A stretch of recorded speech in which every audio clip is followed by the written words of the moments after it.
Nah, poin-poin apa saja yang harus diperhatikan dalam memelihara aglonema menurut ala Om Jasin apa aja? Yuk kita lanjut.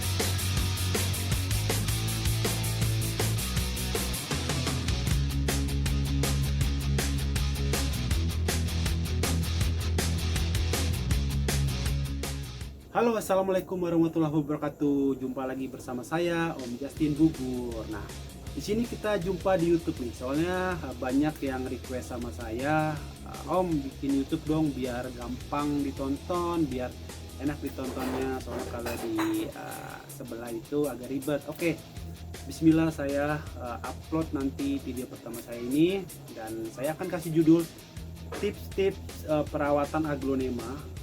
Poin-poin apa saja yang harus diperhatikan dalam merawat aglonema. Mungkin di kesempatan kali ini saya akan menjelaskan poin-poin penting dan itu hanya garis besarnya aja.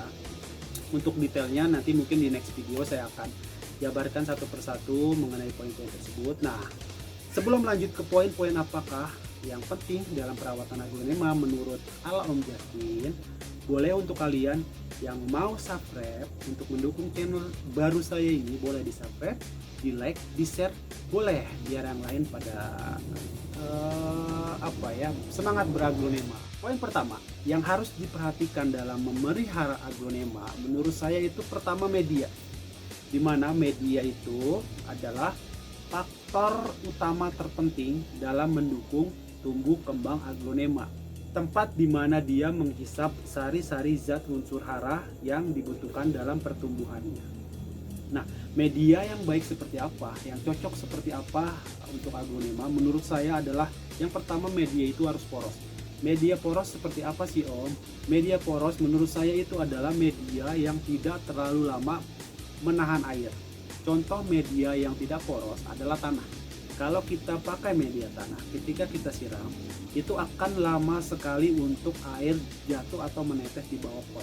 Dengan kata lain, kalau media poros itu simpelnya ketika kita siram dengan air yang lebih banyak, air akan cepat sekali untuk jatuh atau keluar di lubang-lubang pot. Itu contoh simpel media yang poros.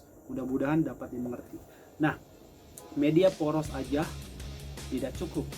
Media yang baik untuk aglonema selain poros, kita harus memastikan bahwa aglonema itu cukup makanannya, cukup pupuknya, cukup unsur haranya, cukup nutrisinya ya, agar nanti aglonema kita itu dapat tumbuh secara maksimal.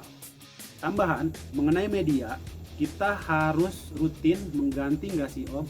Perlu. Di saat media kita sudah terlalu lama, sudah terlalu busuk, sudah terlalu banyak lakukan oleh mikroorganisme yang ada di pot, kita harus wajib menggantinya dengan media yang fresh. Mengganti secara rutin. Kapan kita perlu mengganti media kita? Yang pertama, kalau itu sudah terlalu lama, itu banyak yang bilang 3 bulan, banyak yang bilang 6 bulan. Itu balik lagi, kita harus perhatikan media yang ada di pot aglonema kita, kapan waktu diganti. Ya kita lihat kalau memang sudah terlalu jelek kelihatannya atau sudah terlalu kelihatan sudah membusuk, kita harus ganti. Dan gini, tambahan lagi, nggak perlu nunggu lama, kita harus ganti kalau itu media sudah kena tercemar bakteri ya. Misalkan sudah terjadi busuk akar, walaupun baru, kita harus wajib menggantinya.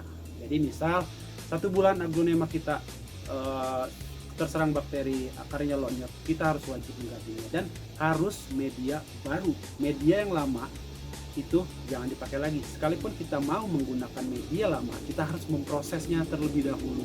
Kita harus mensterilkan media. saran saya harus diganti media yang baru. Itu dia mengenai media. Poin kedua yang harus diperhatikan dalam memelihara aglonema menurut saya adalah penyiraman. Kenapa penyiraman itu penting? Nah, banyak sekali pengalaman atau cerita yang saya dengar, khususnya bagi para pemula nih ya, takut banget untuk mereka siram aglonemanya. Takut banget dia siram secara berlebih aglonemanya. Kita siram kocor itu sama aja membersihkan media kita dari zat-zat yang sudah nggak diperlukan lagi sama tanaman kita. Zat-zat sisa-sisa penguraian mikroba terhadap unsur-unsur organik yang ada di pot. Jadi sama aja kita membilas media kita menjadi fresh kembali media kita. Banyak banget nih yang saya lihat ya, khususnya bagi para pemula itu takut banget untuk siram. Gini saya contohkannya. Jadi gini, kalau kita siram asal, ya kita siram cuma asal aja, air yang akan mengalir hanya sampai sini ya. Sisanya akar yang dari sini ke sini itu nggak dapet suplai air. Nah, banyak kejadian, komplain atau cerita kenapa daun aglonemanya kuning satu persatu dari bawah. Ya, itu kalau saya lihat yang saya alami adalah kurang asupan air ya. Ketika dia nggak mau lonyet aglonemanya dengan siram asal nggak mau siram kocor, yang terjadi adalah menguning daun satu-satu dari bawah. Itu dia. Karena apa? Karena akar yang ada di bawah nggak dapat suplai air secara cukup. Oke, perlu digarisbawahi ini ya, bahwa aglonema itu tidak takut sama air ya. Bukan penyebab utama lonyotnya aglonema itu air. Perlu diketahui bahwa air adalah sumber kehidupan bagi aglonema, di mana aglonema itu akan memproses pupuk atau makanan yang dia serap dengan bantuan air. Jadi kalau kita kurang dalam memberikan air, itu sama saja kita kurang memberikan dia asupan makanan, karena unsur hara atau pupuk yang kita kasih itu diserap oleh aglonema kita melalui media air yang kita kasih. Itu dia. Yang kedua, dalam proses pemasakan makanan atau proses fotosintesis, karena aglonema itu seperti tanaman pada umumnya, dia akan melakukan proses di mana proses fotosintesis itu pembentukan makanan atau proses proses pembakaran unsur hara menjadi energi atau nutrisi bagi perkembangannya. Nah, itu poin penting dalam proses fotosintesis adalah air. Itu dia. Nah, dengan kita memberikan cukup air, itu sama saja kita membantu dia untuk tumbuh secara maksimal. Poin ketiga, poin penting dalam memelihara aglonema menurut saya adalah matahari, di mana pentingnya matahari itu sangat-sangat penting dalam tumbuh kembang si aglonema. Kenapa? Yang sebelumnya saya bilang, aglonema akan melakukan proses fotosintesis, pembakaran unsur hara menjadi energi, glukosa, nutrisi yang dijadikan bahan tumbuh untuk aglonema itu tumbuh ya. Nah, zat-zat unsur hara yang diserap oleh aglonema akan diproses di daun ya, di mana proses tersebut harus didukung sama cahaya matahari ya. Dalam proses fotosintesis itu sangat penting adanya matahari. Kenapa aglonema itu sulit atau nggak maksimal berkembang ketika dia ditaruh di tempat yang kurang cahaya matahari? Makanya saran saya untuk aglonema, untuk penempatan ya, khusus penempatan aglonema itu taruh di tempat yang cukup matahari. Dan bukan berarti aglonema itu ditaruh di tempat matahari langsung, bukan ya, karena nanti malah bisa gosong daunnya ya. Oke, poin selanjutnya selain media, air, matahari, poin selanjutnya adalah pupuk atau nutrisi atau unsur hara ya.